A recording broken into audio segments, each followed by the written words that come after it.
A sexual abuse survivor leading a nationwide push to keep others from becoming victims will testify today in Lansing. Erin will go before the Senate Health Policy Committee to discuss legislation known as Erin's Law. She joins us live in studio this morning along with State Senator John Prose, who is sponsoring the bill here in Michigan.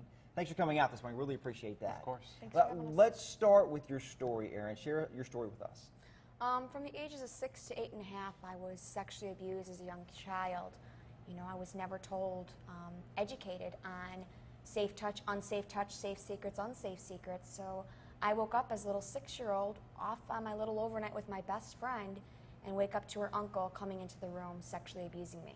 And the sexual abuse continued until I was 8.5 years old, which eventually turned into being raped. I repressed it. I started having behavior problems due to it. We moved. And then from 11 to 13, a family member sexually abused me. And I lived in that silence because I was getting one message only. And that was, this is our little secret. No one will believe you. I'll come hurt you. I wasn't getting the other message in schools. Speak up, tell. What's a safe secret? What's an unsafe secret? Safe touch, unsafe touch. This is things we fail to address with kids. I knew the 8 ways to say no to drugs. I knew how to get out of a burning building, tornado drills, fire drills, all of those drills, how to escape a school bus. Right. But I didn't know how to tell my perpetrator, so I lived in that horror and silence. And that is where this push for Erin's Law begins. So tell me that, because I mean, obviously, we, you know, sad thing is that we do have, you know, victims out there, but you have taken it upon yourself to go out there and try to make change. I did. I decided to do something positive with this, not make this something negative, and do something positive with, we need to educate and empower kids. So I went to my state lawmakers in Illinois and said, we need to require age-appropriate curriculum in the schools, starting as early as preschool, throughout schools, teaching kids on how to speak up. Age-appropriate curriculum. And I got it passed in Illinois. Not a single no vote. Everyone voted yes for it, and Governor Quinn signed it in February of 2011. And since then, I decided, wait a second, this is going on across the world. Sure. We know the statistics out there. There's 42 million survivors in America alone right now. So I decided to go state by state and will not give up until I get every state to pass this. I have 4 states that have passed it now: Illinois, Missouri, Indiana, and Maine. And next, here we are. Here we are in this Michigan. amazing man who's helping me get it passed in Michigan. And Senator Prose, how did you come along her story? How did you meet Erin? Well, part of the relationship here is that Erin's mother grew up right here in Michigan's great Southwest, and Paw Paw in particular. And so that relationship had already existed with Van Buren Youth Camp, where Erin went as a child and knows Van Buren well. So on our way over from Southwest Michigan today to Kalamazoo, past the exit that she'd take to go to Van Buren Youth Camp. It was from that perspective that we began to look into whether or not it was a hole in the law, whether or not there was an opportunity for us to address this in Michigan. And in fact, there is. Just as Erin had indicated, there just isn't that sort of a discussion happening in our health policy arena, in our school districts, and in particular in our health classes. So health and physical education being such an important part of it, this is a proper place for us to talk about what is a challenging subject, but one that must be addressed. Okay, we want to spend a whole lot more time on this, but right now let's take a quick break and we'll continue our discussion on Erin's Law on the other side of the break. Stay right there. Welcome back. We're speaking live this morning with Erin, who is a sexual abuse survivor pushing for a new law to help keep others from becoming victims. Also, State Senator John Prose, picking up where we left off on our discussion on Erin's Law. So what happens today? The Senate Health Policy Committee today will take up the bills, bipartisan bills, with Judy Emmons of Sheridan, a Republican, Rebecca Warren, my Senate colleague also from Ann Arbor, a Democrat, and myself. The 3 of us have teamed together to put together 3 bills that will be up in health policy. And we expect, with a very busy day in Lansing, we expect that we'll be able to pass these on the Senate floor today also. And the goal is to get these things, these lessons to be taught in schools. That's exactly right. It does 3 specific things. The first is it sets up a panel. The bills themselves set up a panel for experts to come together in a scientifically based way. All of these, by the way, have been with Erin's consultation all the way through in drafting the bills themselves.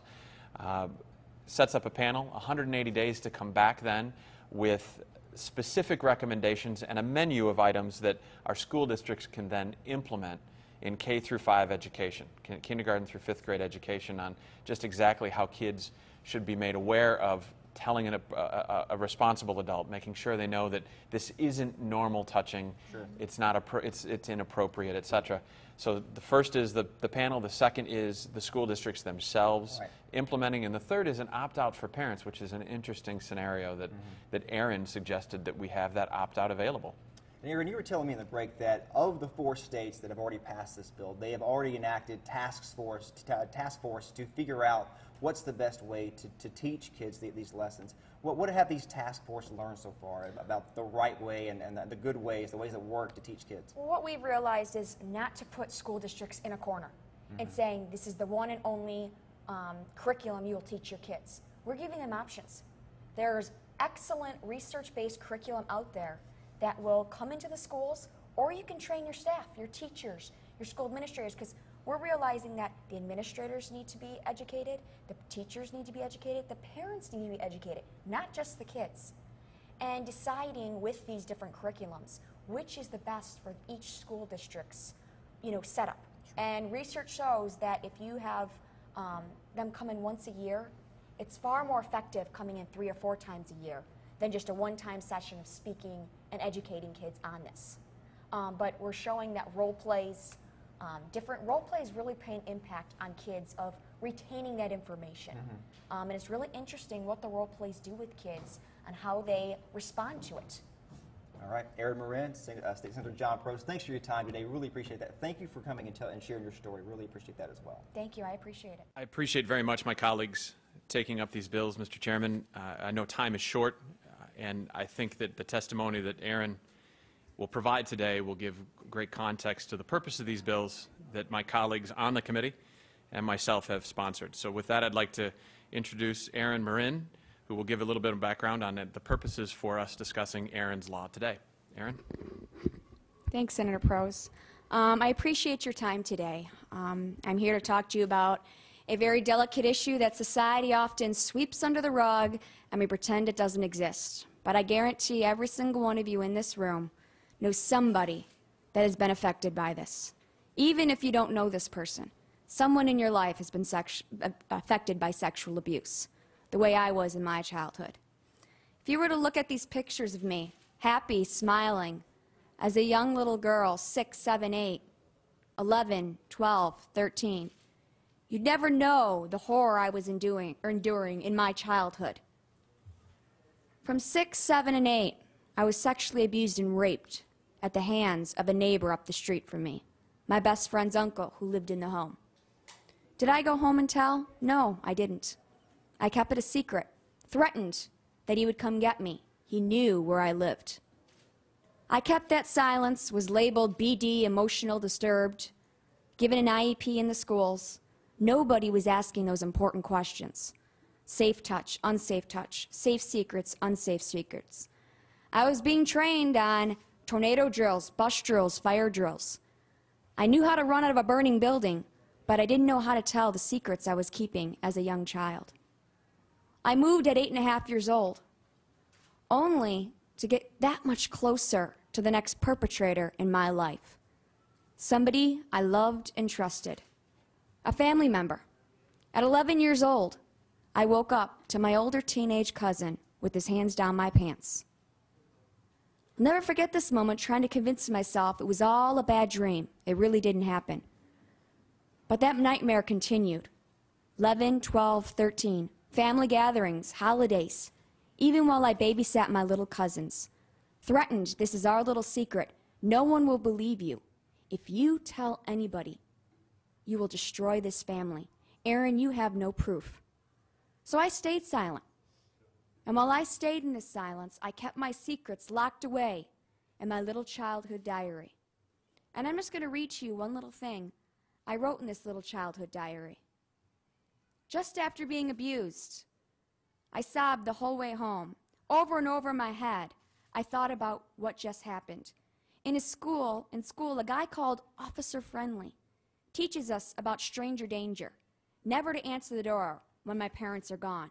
I thought people like Brian jumped out of bushes and attacked you at night. You see, we teach kids about stranger danger, yet 93% of the time, children are sexually abused by somebody they love and trust. Yet we focus and zone so much in on stranger danger in our society. In 6th grade, I went through the DARE program. Graduated as a little DARE graduate. And when you graduated, you learned the 8 ways to say no to drugs. But I stand here today and ask you, where were the 8 ways on how to get away and how to tell today? I decided to put that shame, the stigma, and be a voice for those who are too afraid to come forward. The voice for those of people you yourself know that have yet to speak up about this horrific crime that goes in, day out, that is going on right now in our own backyards, in our own communities. I decided to go after this law because we need to educate and empower kids through age-appropriate curriculum, research-based, that will give kids the tools and knowledge on how to tell and keep their perpetrators from abusing them ever again, from abusing more children. For example, the Sandusky case. So many children could have been saved in that situation. We cannot leave this up to all the adults. Look at how many adults there, from a coach, a president of a university, that continue to allow this to go on for 10 more years, seeing this man around children 10 years after it was reported. I wish we can just leave it up to the adults, but we can't, because we have adults that do not do the right thing. That's why we need to empower kids with their voice to tell, and to continue to tell until it stops. And in the end, the kids end up being the heroes, because they're saving another child's life from becoming the next victim from this evil, silent epidemic. I hope you will see the importance in this and help me in making Michigan be the 5th state to pass this as I go across this country on a crusade to get all 50 states, and will not stop. I'm determined and will not stop until all 50 states have passed this law, and I will get it done. Thank you. Mr. Chairman, I think her testimony speaks loud and clear about the challenge that we face in our communities and in our families, and the need for us to address the silent epidemic, as she called it. Erin is one that managed to pick up the pieces, as you so rightly said, Mr. Chairman, and is making a positive out of what is a horrific negative to herself and to her family and to all that are impacted by this in the community. The difference here is she's trying to make a difference, and she's to be commended for that. It is an incredibly destructive and damaging sort of situation when 1 in 4 girls and 1 in 7 boys, by the time they're 18 years old, are victims of sexual abuse.